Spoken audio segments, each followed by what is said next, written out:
ಸ್ನೇಹಿತರೆ, ಮೀಡಿಯಾ ಮಾಸ್ಟರ್ಸ್ಗೆ ಸ್ವಾಗತ ಸುಸ್ವಾಗತ. ಗೆಳೆಯರೆ, ಅದು ಜಗತ್ತಿನ ಕಣ್ಣಿಗೆ ಅತ್ಯದ್ಭುತವಾಗಿ ಕಾಣಿಸುವ ಪ್ರಾಜೆಕ್ಟ್. ಸರಿಸುಮಾರು 756 ಕಿಲೋಮೀಟರ್ ಉದ್ದದ ರೈಲ್ವೆ ಹಳಿಯನ್ನು ಹಾಕೋದಿಕ್ಕೆ 2,000ಕ್ಕೂ ಹೆಚ್ಚು ಬ್ರಿಡ್ಜ್ಗಳ ನಿರ್ಮಾಣ ಆಗಬೇಕಿತ್ತು. 92 ಟನಲ್ಗಳನ್ನು ನಿರ್ಮಿಸಬೇಕಿತ್ತು. 43,000 ಜನರ ಬಳಿ ಅವರ ಭೂಮಿಯನ್ನು ವಶಕ್ಕೆ ಪಡ್ಕೋಬೇಕಿತ್ತು. ಪರಿಸರವಾದಿಗಳ ಪ್ರತಿಭಟನೆಯನ್ನು ಎದುರಿಸಬೇಕಿತ್ತು. Flash ಫ್ಲಡ್ಗಳು, land ಸ್ಲೈಡ್ಗಳನ್ನು ಎದುರಿಸಬೇಕಿತ್ತು. ಇಷ್ಟೆಲ್ಲ ಸವಾಲುಗಳನ್ನು ಸ್ವೀಕರಿಸಿ ಶತಮಾನಗಳಿಂದ ಉಳಿದುಬಿಟ್ಟಿದ್ದ ಆ ಪ್ರಾಜೆಕ್ಟ್ ಅನ್ನು ಮುಗಿಸಿದ್ದು ಭಾರತ ಸರ್ಕಾರ ನಿಜಕ್ಕೂ ಹೆಮ್ಮೆಯ ವಿಷಯ. ಹಾಗಾದ್ರೆ ಯಾವುದು ಆ ಪ್ರಾಜೆಕ್ಟ್? ಅದರ ಇತಿಹಾಸ ಏನು? ಆ ಪ್ರಾಜೆಕ್ಟ್ ಈ ಭಾಗಕ್ಕೆ ಯಾಕೆ ಅಷ್ಟೊಂದು ಮುಖ್ಯ ಆಯಿತು ಅನ್ನೋದ್ರ ಬಗ್ಗೆ ಒಂದಷ್ಟು ಮಾಹಿತಿಯನ್ನ ನಾವಿಲ್ಲಿ ನೋಡೋಣ.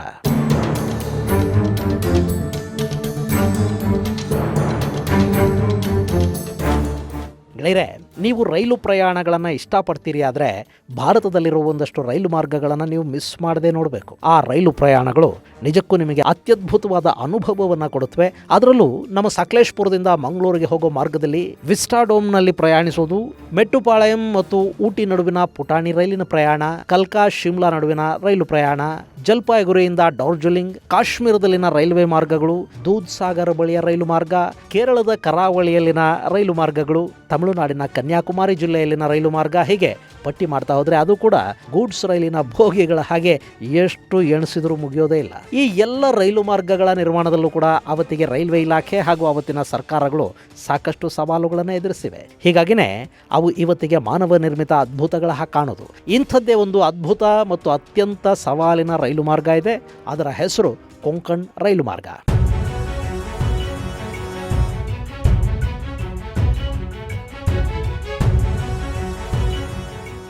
ಗೆಳೆಯರೆ, ಕೊಂಕಣ್ ರೈಲ್ವೆ ಡಿವಿಷನ್ನ ಹೆಸರು ಕೇಳಿದರೂ ಸಾಕಷ್ಟು ಜನರಿಗೆ ರೋಮಾಂಚನ ಉಂಟಾಗುತ್ತೆ. ಒಂದು ಕಾಲ ಇತ್ತು, ಮಂಗಳೂರಿನಿಂದ ಮುಂಬೈಗೆ ಹೋಗಬೇಕು ಅಂದರೆ ಕೊಂಕಣ ಸುತ್ತಕೊಂಡು ಮೈಲಾರಕ್ಕೆ ಬಂದರು ಅನ್ನೋ ಹಾಗೆ ಮುಂಬೈ, ಪುಣೆ, ಬೆಳಗಾಂ, ಹುಬ್ಬಳ್ಳಿ ಮಾರ್ಗವಾಗಿ ಮಂಗಳೂರನ್ನು ತಲುಪಬೇಕಿತ್ತು. ಆದರೆ ಈಗ ಹಾಗಿಲ್ಲ. ಸೀದಾ ಮಂಗಳೂರಿನಿಂದ ಹೊರಟ್ರೆ ಉಡುಪಿ, ಕುಂದಾಪುರ, ಕಾರವಾರ, ಗೋವಾ, ರತ್ನಗಿರಿ, ಮುಂಬೈ, ಇಷ್ಟೇ. ಸರಿಸುಮಾರು 2 ದಿನಗಳ ಕಾಲ ಮಾಡಬೇಕಿದ್ದ ಪ್ರಯಾಣವನ್ನು ಬರೀ 17 ಗಂಟೆಗಳ ಪ್ರಯಾಣಕ್ಕಿಳಿಸಿದ ಕೀರ್ತಿ ಈ ಕೊಂಕಣ್ ರೈಲ್ವೆಗೆ ಸೇರುತ್ತೆ. ಇವತ್ತಿಗೂ ಈ ಹಳಿಗಳ ಮೇಲೆ ಅದೆಷ್ಟು ರೈಲುಗಳು ಓಡಾಡುತ್ತವೋ, ಅದೆಷ್ಟು ಗೂಡ್ಸ್ ರೈಲುಗಳು ಚಲಿಸುತ್ತವೋ ಲೆಕ್ಕ ಇಡೋದು ಕಷ್ಟ. ಇನ್ನು ಈ ರೈಲು ಹಳಿ ನಿರ್ಮಾಣದ ಹಿಂದಿನ ಕಥೆಯನ್ನು ಕೇಳಿದರೆ ನಿಮಗೆ ನಿಜಕ್ಕೂ ಅಚ್ಚರಿ ಆಗದೆ ಇರುವುದಿಲ್ಲ. ಅದಕ್ಕೆ ಕಾರಣ ಈ ಕೊಂಕಣ್ ರೈಲ್ವೆ ಪ್ರಾಜೆಕ್ಟ್ ಅಲ್ಲಿ ಎದುರಾದ ಅಡ್ಡಿ ಆತಂಕಗಳು. ಗೆಳೆಯರೆ, ಈ ರೈಲ್ವೆ ಪ್ರಪೋಸಲ್ ಮೊದಲು ಬಂದಿದ್ದು ಬ್ರಿಟಿಷರ ಅವಧಿಯಲ್ಲಿ. 1894ರ ಸಮಯದಲ್ಲಿ ಬ್ರಿಟನ್ ಸರ್ಕಾರ ಈ ಮಾರ್ಗದಲ್ಲೊಂದು ರೈಲು ಹಾಕೋದಕ್ಕೆ ಯೋಚನೆಯನ್ನು ಮಾಡಿತು. ಕರಾವಳಿ ತೀರದ ಉದ್ದಕ್ಕೂ ರೈಲು ಹಳಿಗಳನ್ನು ಹಾಕಿಬಿಟ್ರೆ ಪಶ್ಚಿಮ ಕರಾವಳಿ ತೀರದಲ್ಲಿನ ಕೋಟೆಗಳಿಗೆ ಸಂಪರ್ಕ ಕಲ್ಪಿಸಿದಂತಾಗತ್ತೆ.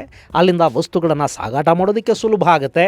ಭಾರತದಲ್ಲಿ ದೋಚಿದ ವಸ್ತುಗಳನ್ನ ಕರಾವಳಿಗೆ ತಲುಪಿಸಿ ಅಲ್ಲಿಂದ ಎಕ್ಸ್ಪೋರ್ಟ್ ಮಾಡೋದಕ್ಕೆ ಮತ್ತು ಹೊರಗಿಂದ ಸಮುದ್ರ ಮಾರ್ಗದ ಮೂಲಕ ಬಂದ ವಸ್ತುಗಳನ್ನ ಭಾರತದ ನಾನಾ ಭಾಗಗಳಿಗೆ ತಲುಪಿಸೋದಕ್ಕೆ, ಅಂದ್ರೆ ಆಮದು ಮತ್ತು ರಫ್ತು ಎರಡಕ್ಕೂ ಈ ರೈಲು ಮಾರ್ಗ ಸಹಾಯ ಮಾಡುತ್ತೆ ಅನ್ನೋದು ಅವರ ಆಲೋಚನೆ. ಹೀಗಾಗಿ ಈ ರೈಲು ಮಾರ್ಗದ ಫೀಸಿಬಿಲಿಟಿ ಬಗ್ಗೆ ಪರಿಶೀಲನೆ ಮಾಡೋ ಪ್ರಯತ್ನಗಳು ಆರಂಭ ಆದವು. ಈ ಮಾರ್ಗ ಮಂಗಳೂರಿನಿಂದ ಮುಂಬೈಯನ್ನು ತಲುಪಬೇಕು ಅಂದ್ರೆ ಪಶ್ಚಿಮ ಘಟ್ಟಗಳ ಮೂಲಕ ಹಾದು ಹೋಗಬೇಕು. ಸೊ ಅಲ್ಲಿ ಬೆಟ್ಟ ಕಡಿಬೇಕು, ಟನಲ್ಗಳನ್ನು ನಿರ್ಮಾಣ ಮಾಡಬೇಕು. ಇನ್ನು ಶರಾವತಿ ಅಂತ ದೊಡ್ಡ ನದಿಗೆ ಅಡ್ಡ ಬ್ರಿಡ್ಜ್ ಒಂದನ್ನು ನಿರ್ಮಿಸಬೇಕು.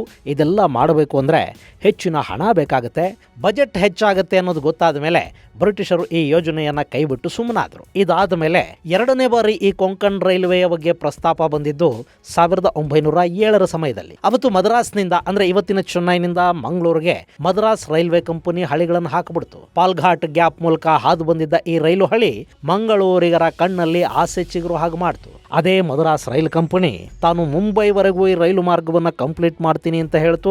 ಆದರೆ ಅಲ್ಲೂ ಕೂಡ ಬಜೆಟ್ ಹೆಚ್ಚಾಗುತ್ತೆ ಅನ್ನೋ ಕಾರಣಕ್ಕೇನೆ ಈ ಪ್ರಾಜೆಕ್ಟ್ ಅನ್ನ ಅವತ್ತು ಕೈಬಿಡ್ಲಾಯ್ತು. ಈ ಬಾರಿ ಬರೀ ಹಣದ ಕೊರತೆ ಅನ್ನೋದಕ್ಕಿಂತ ಈ ರೂಟ್ ನಿಂದ ಅಂತ ಹೆಚ್ಚು ಲಾಭ ಆಗೋದಿಲ್ಲ. ಜೊತೆಗೆ ಮಂಗಳೂರಿನಿಂದ ಮುಂಬೈಯನ್ನ ತಲುಪಬೇಕು ಅಂದ್ರೆ ಗೋವಾ ಮೂಲಕ ಹಾದು ಹೋಗಬೇಕು. ಅಲ್ಲಿ ಪೋರ್ಚುಗೀಸರಿದ್ರು, ಅವರು ನಮಗೆ ಸಹಕಾರವನ್ನ ಕೊಡೋದಿಲ್ಲ ಅನ್ನೋ ಅನುಮಾನ ಬ್ರಿಟಿಷರಿಗಿತ್ತು. ಈ ಎಲ್ಲ ಕಾರಣಗಳಿಂದ 2ನೇ ಬಾರಿ ಕೂಡ ಆ ಮಾರ್ಗ ಕಾರ್ಯಗತಗೊಳ್ಳಲಿಲ್ಲ. ಆಮೇಲೆ ಭಾರತಕ್ಕೂ ಸ್ವಾತಂತ್ರ್ಯ ಬಂತು.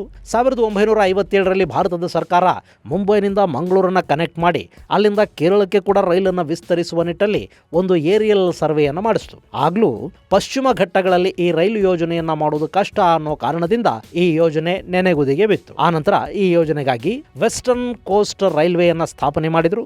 ಅದರ ಮೂಲಕ ಮುಂಬೈನಿಂದ ದಿವಾ, ಪನ್ವೇಲ್ ವರೆಗೆ ರೈಲು ಹಳಿಗಳ ಕೆಲಸವನ್ನು ಪೂರ್ಣಗೊಳಿಸಲಾಯಿತು.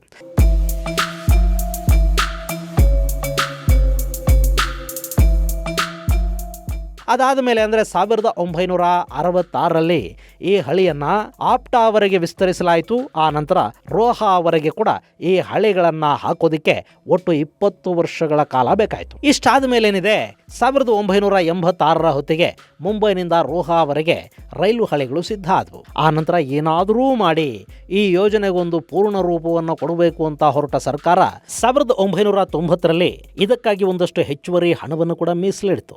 ಅವತ್ತಿಗೆ ಕೇಂದ್ರದಲ್ಲಿ ವಿಪಿ ಸಿಂಗ್ ಸರ್ಕಾರ ಆಯಿತು. George Fernandes railway ಸಚಿವರಾಗಿದ್ದರು.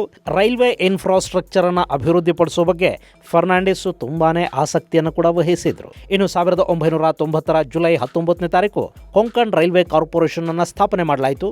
ಅದರ ಅಡಿಯಲ್ಲೇ ಈ ರೈಲು ಕಾಮಗಾರಿಯನ್ನು ಪ್ರಾರಂಭ ಮಾಡಿದರು. ಜೊತೆಗೆ ಇದರ ಉಸ್ತುವಾರಿಯನ್ನ ಮೆಟ್ರೋ ಮ್ಯಾನ್ ಅಂತಲೇ ಖ್ಯಾತರಾಗಿದ್ದ ಈ ಶ್ರೀಧರನ್ ಅವರ ಹೆಗಲಿಗೆ ಹಾಕಲಾಯಿತು. ಗೆಳೆಯರೆ, ಶ್ರೀಧರನ್ ಅವರ ಬಗ್ಗೆ ಹೇಳೋದಕ್ಕೆ ತುಂಬಾನೇ ಇದೆ. ಅವರ ಕೆಲಸಗಳು ಇವತ್ತಿಗೂ ಕೂಡ ಭಾರತದಲ್ಲಿ ಅಚ್ಚಳಿಯದೆ ಉಳ್ಕೊಂಡಿವೆ. ಅವರನ್ನ ಅಭಿನವ ವಿಶ್ವೇಶ್ವರಯ್ಯ ಅಂತ ಹೇಳಿದ್ರೆ ಖಂಡಿತ ತಪ್ಪಾಗೋದಿಲ್ಲ. ಅವ್ರ ಬಗ್ಗೆ ಮುಂದೆ ಯಾವತ್ತಾದರೂ ನಿಮಗೆ ಹೇಳ್ತೀನಿ. ಇನ್ನು ಈ ರೈಲು ಯೋಜನೆಯ ಒಟ್ಟು ಉದ್ದ 756 ಕಿಲೋಮೀಟರ್ಗಳು. ಅದರ ಪ್ರಾಜೆಕ್ಟ್ ಕಾಸ್ಟ್ 33,500 ಕೋಟಿ ರೂಪಾಯಿಗಳಷ್ಟಿತ್ತು. ಅದರಲ್ಲಿ ಕೇಂದ್ರ ಸರ್ಕಾರದ ಪಾಲು 51%, ಮಹಾರಾಷ್ಟ್ರ 22%, ಕರ್ನಾಟಕ 15%, ಕೇರಳ ಮತ್ತು ಗೋವಾಗಳು ತಲಾ 6%ನಷ್ಟು ಹಣವನ್ನು ಒದಗಿಸಿಕೊಟ್ವು. ಇದನ್ನು ನಿರ್ಮಾಣ ಮಾಡೋದಕ್ಕೆ ಒಟ್ಟು 7 ಸೆಕ್ಟಾರ್ಗಳನ್ನು ಮಾಡಿಕೊಳ್ಳಾಯಿತು. ಅಲ್ಲದೆ ಮುಂಬೈನಿಂದ ಸ್ವಲ್ಪವೇ ರೈಲು ಹಳಿಗಳನ್ನು ವಿಸ್ತರಿಸ್ತಾ ಅದನ್ನು ಗೋವಾವರೆಗೆ ತರುವ ಪ್ಲಾನ್ ಅನ್ನು ಮಾಡಲಾಯಿತು. ಇದರಲ್ಲಿ ಮಹಾರಾಷ್ಟ್ರದಲ್ಲಿ 361 ಕಿಲೋಮೀಟರ್, ಗೋವಾದಲ್ಲಿ 156, ಕರ್ನಾಟಕದಲ್ಲಿ 239 ಕಿಲೋಮೀಟರ್ ಉದ್ದದ ರೈಲ್ವೆ ಹಳಿಗಳನ್ನು ಹಾಕಬೇಕಾಗಿತ್ತು. ಹೀಗಾಗಿ 1990ರಲ್ಲಿ ಕೆಲಸವನ್ನು ಶುರು ಮಾಡಿದ್ರು. 1993ರ ಹೊತ್ತಿಗೆ ಮಂಗಳೂರಿನಿಂದ ಉಡುಪಿಯವರೆಗಿನ ಹಳಿಗಳು ಪೂರ್ಣಗೊಂಡವು. ಹಾಗೆಯೇ ಮಹಾರಾಷ್ಟ್ರದ ರೋಹಾದಿಂದ ವೀರ್ವರೆಗಿನ ರೈಲ್ವೆ ಹಳಿಗಳ ಕಾಮಗಾರಿ ಕೂಡ ಕ್ಲಿಯರ್ ಆಯಿತು. ಆದರೆ ಪಶ್ಚಿಮ ಘಟ್ಟದಲ್ಲಿ ಕೆಲಸ ಮಾಡಬೇಕು ಅಂದರೆ ಅದಕ್ಕೆ ಸ್ಪೆಷಲ್ ಎಕ್ವಿಪ್ಮೆಂಟ್ಗಳು ಬೇಕಾಗಿದ್ವು. ಅಲ್ಲಿ ಟನಲ್ ಬೋರಿಂಗ್ ಮೆಷಿನ್ ಸ್ವೀಡನ್ನಿಂದ ತರಿಸಲಾಯಿತು.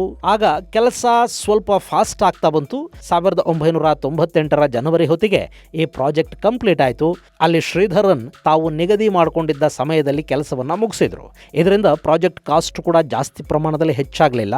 ಅಲ್ಲಿ ಪ್ರಾಜೆಕ್ಟ್ ಡಿಲೇ ಆಗಿದ್ದು 3 ವರ್ಷ ಹಾಗೂ ಕಾಸ್ಟ್ ಹೆಚ್ಚಾಗಿದ್ದು 15% ಮಾತ್ರ. ನಿಮಗೆ ಗೊತ್ತಲ್ಲ, 10,000 ಕೋಟಿ ರೂಪಾಯಿ ಪ್ರಾಜೆಕ್ಟ್ ಅಂತ ಶುರು ಮಾಡಿದ ಎತ್ತಿನ ಹೊಳೆ ಈಗಾಗಲೇ 24,000 ಕೋಟಿ ರೂಪಾಯಿಗಳಿಗೆ ಏರಿಕೆ ಆಗಿದೆ. ಅದು ಯಾಕೆ ಹಂಗಾಗುತ್ತೆ ಅಂದರೆ, ಯಾವ ಕೆಲಸವನ್ನು ನಾವು ಅಂದುಕೊಂಡ ಸಮಯಕ್ಕೆ ಮುಗಿಸೋದಿಲ್ಲ. ಕೆಲಸದ ವಿಳಂಬ, ನಿಧಾನಗತಿ ಇದೆಲ್ಲ ಇದೆಯಲ್ಲ, ಇದರಿಂದಾಗಿ ಪ್ರಾಜೆಕ್ಟ್ ಕಾಸ್ಟ್ ಹೆಚ್ಚಾಗ್ತಾ ಹೋಗುತ್ತೆ. ಆದರೆ ಕೊಂಕಣ್ ರೈಲ್ವೆ ನಿರ್ಮಾಣದ ವಿಷಯದಲ್ಲಿ ಅಂಥದ್ದು ಯಾವುದೂ ಆಗದ ಹಾಗೆ ಸಾಧ್ಯವಾದಷ್ಟು ಶ್ರೀಧರನ್ ಎಚ್ಚರ ವಹಿಸಿದ್ರು. ಹೀಗಾಗಿ ಹೆಚ್ಚಿನ ಪ್ರಮಾಣದ ಹೊರೆ ಸರ್ಕಾರದ ಮೇಲೆ ಬೀಳಲಿಲ್ಲ. ಇನ್ನು 1998ರ ಜನವರಿ 26ನೇ ತಾರೀಕು ಮೊದಲ ಬಾರಿಗೆ ನೇರವಾಗಿ ಮಂಗಳೂರಿನಿಂದ ಮುಂಬೈಗೆ ರೈಲು ಓಡಾಡೋದಕ್ಕೆ ಶುರು ಮಾಡ್ತು. ಅಲ್ಲಿಗೆ ಶತಮಾನಗಳ ಹಿಂದಿನ ಕನಸೊಂದು ನನಸಾದ ಹಾಗಾಯಿತು.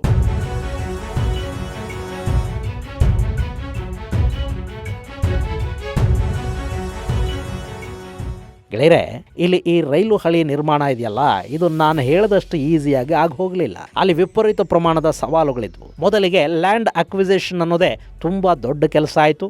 ಸರಿಸುಮಾರು 43,000 ಕುಟುಂಬಗಳಿಗೆ ತಮ್ಮ ಪೂರ್ವಿಕರಿಂದ ಬಳುವಳಿಯಾಗಿ ಬಂದ ಭಾವನಾತ್ಮಕ ಸಂಬಂಧಗಳನ್ನು ಹೊಂದಿದ್ದ ಆ ನೆಲ ಮತ್ತು ನೆಲೆಗಳನ್ನು ಬಿಟ್ಟುಕೊಡುವ ಅನಿವಾರ್ಯತೆ ಎದುರಾಯಿತು. ಮೊದಲಿಗೆ ಅವರು ಜಾಗ ಬಿಟ್ಟುಕೊಡೋದಕ್ಕೆ ಒಪ್ಪಲಿಲ್ಲ.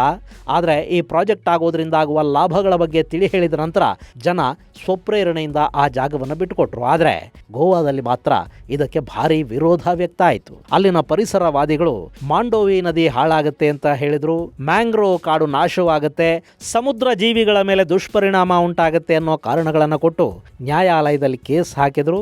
ಅವೆಲ್ಲವನ್ನು ಕೂಡ ಕೊಂಕಣ್ ರೈಲ್ವೆ ಎದುರಿಸಿ ಕಡೆಗೆ ಕೋರ್ಟ್ನಿಂದ ಒಪ್ಪಿಗೆಯನ್ನು ಪಡಿಬೇಕಾಗಿ ಬಂತು. ಇದರ ಜೊತೆಗೆ ಈ ರೈಲು ಹಳಿಗಳ ನಿರ್ಮಾಣ ಕಾರ್ಯ ಆಗ್ತಾ ಇದ್ದದ್ದು ಪಶ್ಚಿಮ ಘಟ್ಟದಲ್ಲಿ. ಅದು ಅತಿ ಸೂಕ್ಷ್ಮ ಪ್ರದೇಶ.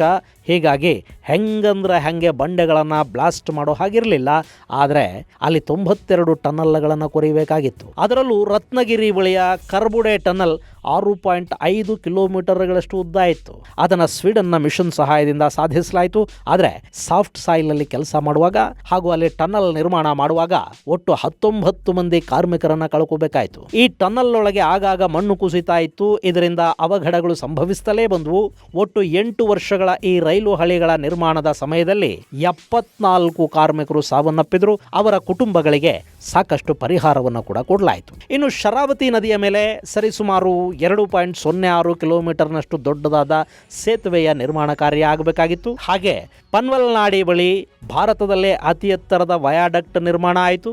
ಹೀಗೆ ಒಟ್ಟು 2116 ಸೇತುವೆಗಳು, 92 ಟನಲ್ಗಳನ್ನು ಈ ಪ್ರಾಜೆಕ್ಟ್ಗಾಗಿ ಸಿದ್ಧಪಡಿಸಲಾಯಿತು. ಈ ಪ್ರಾಜೆಕ್ಟ್ ಅನ್ನ ಲಾರ್ಸನ್ ಅಂಡ್ ಟೋಬ್ರೋ, ಗಮಾನ್ ಇಂಡಿಯಾ ಮತ್ತು ಆಫ್ಕಾನ್ ಸಂಸ್ಥೆಗಳು ಪೂರ್ಣಗೊಳಿಸಿದ್ವು. ಗೆಳೆಯರೆ, ಇವತ್ತು ಕೊಂಕಣ್ ರೈಲ್ವೆ ಮಾನವ ನಿರ್ಮಿತ ಅದ್ಭುತವಾಗಿ ಕಾಣುತ್ತೆ. ಆದರೆ ಅದನ್ನ ನಿರ್ಮಿಸುವ ಸಂದರ್ಭದಲ್ಲಿ ಸರ್ಕಾರ ಹಾಗೂ ಕೊಂಕಣ್ ರೈಲ್ವೆ ಅನುಭವಿಸಿದ ಸಮಸ್ಯೆಗಳು ಹೇಳತೀರದ್ದು.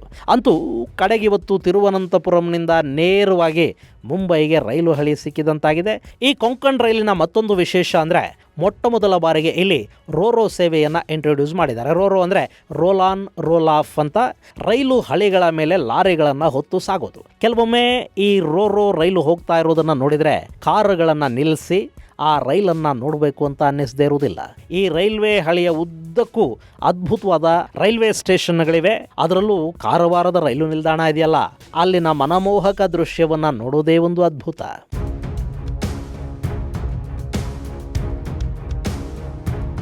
ಇನ್ನು ಈ ಕೊಂಕಣ್ ರೈಲ್ವೆ ಅಪಘಾತ ಮುಕ್ತ ಏನಲ್ಲ. ಅಲ್ಲಿ ಅತಿ ದೊಡ್ಡ ಅಪಘಾತ ಅಂತ ಆಗಿದ್ದು 2003 ಜೂನ್ 2ನೇ ತಾರೀಕು. ಅವತ್ತು ಮಳೆ ಹೆಚ್ಚಾಗಿ ಬಿದ್ದ ಕಾರಣ ಟನಲ್ ಒಂದರ ಮುಂಭಾಗದಲ್ಲಿನ ಗುಡ್ಡ ಕುಸಿತ ಆಗಿತ್ತು. ಅದನ್ನು ಗಮನಿಸದೆ ರೈಲು ಸ್ಪೀಡ್ ಆಗಿ ಬಂದು ಆ ಗುಡ್ಡಕ್ಕೆ ಡಿಕ್ಕಿ ಹೊಡೆದ ಕಾರಣದಿಂದ ರೈಲು ಹಳಿ ತಪ್ಪಿತು. ಇದರಿಂದ 51 ಮಂದಿ ಮೃತಪಟ್ಟರು. ಇದು ಕೊಂಕಣ್ ರೈಲಿನ ಇತಿಹಾಸದಲ್ಲೇ ಅತಿ ದೊಡ್ಡ ಅಪಘಾತ ಅಂತ ಕರೆಸಿಕೊಳ್ತು. ಅದಾದ ಮೇಲೆ 2004 ಜೂನ್ 16ನೇ ತಾರೀಕು ಮತ್ಸ್ಯಗಂಧಿ ಎಕ್ಸ್ಪ್ರೆಸ್ ಹಳಿಗಳ ಮೇಲೆ ಬಿದ್ದ ಕಲ್ಲಿಗೆ ಡಿಕ್ಕಿ ಹೊಡೆದು ಆ ಸೇತುವೆಯಿಂದ ಕೆಳಗೆ ಬಿತ್ತು. ಅಲ್ಲವತ್ತು 20 ಮಂದಿ ಸಾವನ್ನಪ್ಪಿದ್ರು. ಈ ಎರಡೂ ಅಪಘಾತಗಳು ಕೊಂಕಣ್ ರೈಲ್ವೆಯ ಸೇಫ್ಟಿ ಬಗ್ಗೆ ಪ್ರಶ್ನೆಗಳೇಳೋ ಹಾಗೆ ಮಾಡಿದ್ವು. ಇದನ್ನು ಸರಿಪಡಿಸುವ ನಿಟ್ಟಲ್ಲಿ ರೈಲ್ವೆ ಇಲಾಖೆ ಒಂದು ತನಿಖೆಯನ್ನು ಕೈಗೊಳ್ತು. ಅದಾದ ಮೇಲೆ ಈ ರೈಲುಗಳ ಸೇಫ್ಟಿಯ ದೃಷ್ಟಿಯಿಂದ ಮಾನ್ಸೂನ್ ವೇಳೆಯಲ್ಲಿ ರೈಲುಗಳ ಸ್ಪೀಡನ್ನು ಗಂಟೆಗೆ 75 ಕಿಲೋಮೀಟರ್ ದಾಟದ ಹಾಗೆ ಎಚ್ಚರಿಕೆಯನ್ನು ವಹಿಸಲಾಗ್ತಾ ಇದೆ. ಸಾಮಾನ್ಯವಾಗಿ ಇಲ್ಲಿ ರೈಲುಗಳು 120 ಕಿಲೋಮೀಟರ್ ಸ್ಪೀಡಲ್ಲಿ ಚಲಿಸುತ್ತವೆ. ಇಲ್ಲಿನ ಹಳಿಗಳು 160 ಕಿಲೋಮೀಟರ್ನಷ್ಟು ವೇಗವನ್ನು ತಡೆದುಕೊಳ್ಳುವ ಶಕ್ತಿಯನ್ನು ಹೊಂದಿವೆ. ಆದರೂ ಮಳೆಗಾಲದಲ್ಲಿ ಇಲ್ಲಿ ಓಡುವ ರೈಲುಗಳ ಸ್ಪೀಡನ್ನು 75 ಕಿಲೋಮೀಟರ್ಗೆ ಇಳಿಸಿದ್ದಾರೆ. ಇದರ ಜೊತೆಗೆ ಹಳಿಗಳ ಬಳಿಯಲ್ಲಿ ಮಣ್ಣು ಸಡಿಲ ಇರೋ ಪ್ರದೇಶಗಳನ್ನು ಗುರುತಿಸಿ ಅಲ್ಲಿ ತಡೆಗೋಡೆಗಳನ್ನು ಕಟ್ಟೋದು, ಕಲ್ಲುಗಳನ್ನು ನೆಟ್ ಒಳಗೆ ಹಾಕಿ ಗುಡ್ಡ ಕುಸಿಯದ ಹಾಗೆ ತಡೆಯೋದು, ಮೈಕ್ರೋಫಿಲ್ಲಿಂಗ್ ಮಾಡೋದು, ಗುಡ್ಡಗಳ ಮೇಲೆ ಹಸಿರನ್ನು ಬೆಳೆಸೋದು, ಹೀಗೆ ನಾನಾ ರೀತಿಯಲ್ಲಿ ಕೊಂಕಣ್ ರೈಲ್ವೆ ಕ್ರಮಗಳನ್ನು ಕೈಗೊಂಡಿದೆ.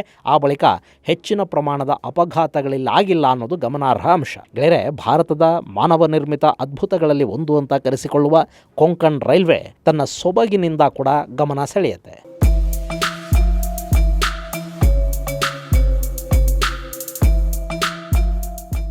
ಇನ್ನು ಈ ಕೊಂಕಣ್ ರೈಲು ನಿರ್ಮಾಣ ಪೂರ್ಣಗೊಂಡಿರೋ ಕಾರಣದಿಂದ ಲಕ್ಷಾಂತರ ಜನ ಪ್ರತಿ ವರ್ಷ ಇಲ್ಲಿ ಪ್ರಯಾಣ ಮಾಡ್ತಾರೆ.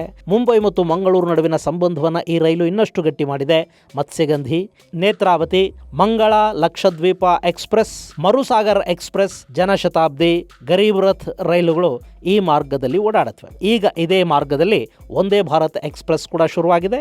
ಇದರಿಂದ ಕೇರಳ, ಕರ್ನಾಟಕ ಹಾಗೂ ಮಹಾರಾಷ್ಟ್ರದ ನಡುವಿನ ಅಂತರ ಕಡಿಮೆ ಆದಂತನ್ನಿಸ್ತಾ ಇದೆ. ಇನ್ನು ಇಲ್ಲಿ ರೋರೋ ಸೇವೆಯನ್ನು ಆರಂಭಿಸಿರೋ ಬಗ್ಗೆ ಹೇಳಿದ್ನಲ್ಲ, ಅದರಿಂದ ರೈಲ್ವೆ ಇಲಾಖೆಗೆ 2009ರಲ್ಲೇ ಸುಮಾರು 120 ಕೋಟಿ ರೂಪಾಯಿಗಳಷ್ಟು ಆದಾಯ ಬಂದಿದೆ. 2009ರಲ್ಲಿ 120 ಕೋಟಿ ರೂಪಾಯಿಗಳಷ್ಟು ಆದಾಯ ಅಂದರೆ ನಿಜಕ್ಕೂ ಅದು ಸಣ್ಣ ಮಾತಲ್ಲ. ಸೊ ಈ ರೈಲು ಮಾರ್ಗ ಈಗ ಕಮರ್ಷಿಯಲ್ ಆಗಿ ಕೂಡ ರೈಲ್ವೆ ಇಲಾಖೆಗೆ ಅತ್ಯುತ್ತಮ ಆದಾಯವನ್ನು ತಂದು ಕೊಡ್ತಾ ಇದೆ. ಇದು ಗೆಳೆಯರೆ, ಭಾರತದಲ್ಲಿ ಬ್ರಿಟಿಷರಿಂದ ನಿರ್ಮಿಸೋದಕ್ಕಾಗದ ರೈಲು ಮಾರ್ಗವನ್ನು ಸ್ವತಂತ್ರ ಭಾರತದ ಸರ್ಕಾರ ನಿರ್ಮಿಸಿದ ಬಗ್ಗೆ ಹಾಗೂ ಆ ರೈಲು ಹಳಿಯ ಉಪಯೋಗದ ಕುರಿತಾದ ಒಂದಷ್ಟು ಮಾಹಿತಿ. ಇಲ್ಲಿ ನಿಮ್ಗಿನ್ನೂ ಒಂದು ವಿಷಯ ಹೇಳಬೇಕು. ಈ ಕೊಂಕಣ್ ರೈಲ್ವೆ ಇದೆಯಲ್ಲ, ಇದು ಈಗಲೂ ಕೂಡ ಇಂಡಿಯನ್ ರೈಲ್ವೆಯ ಜೊತೆಗೆ ವಿಲೀನಗೊಂಡಿಲ್ಲ. ಇದು ಪ್ರತ್ಯೇಕವಾಗಿ ಕಾರ್ಯನಿರ್ವಹಿಸ್ತಾ ಬರ್ತಾ ಇದೆ. ಇದು ಗೆಳೆಯರ ವಿಷಯ. ಮುಂದಿನ ಸಂಚಿಕೆಯಲ್ಲಿ ಮತ್ತಷ್ಟು ವಿಶೇಷಗಳ ಜೊತೆ ಮತ್ತೆ ಭೇಟಿಯಾಗೋಣ. ಅಲ್ಲಿವರೆಗೆ ಜೈ ಹಿಂದ್, ಜೈ ಕರ್ನಾಟಕ.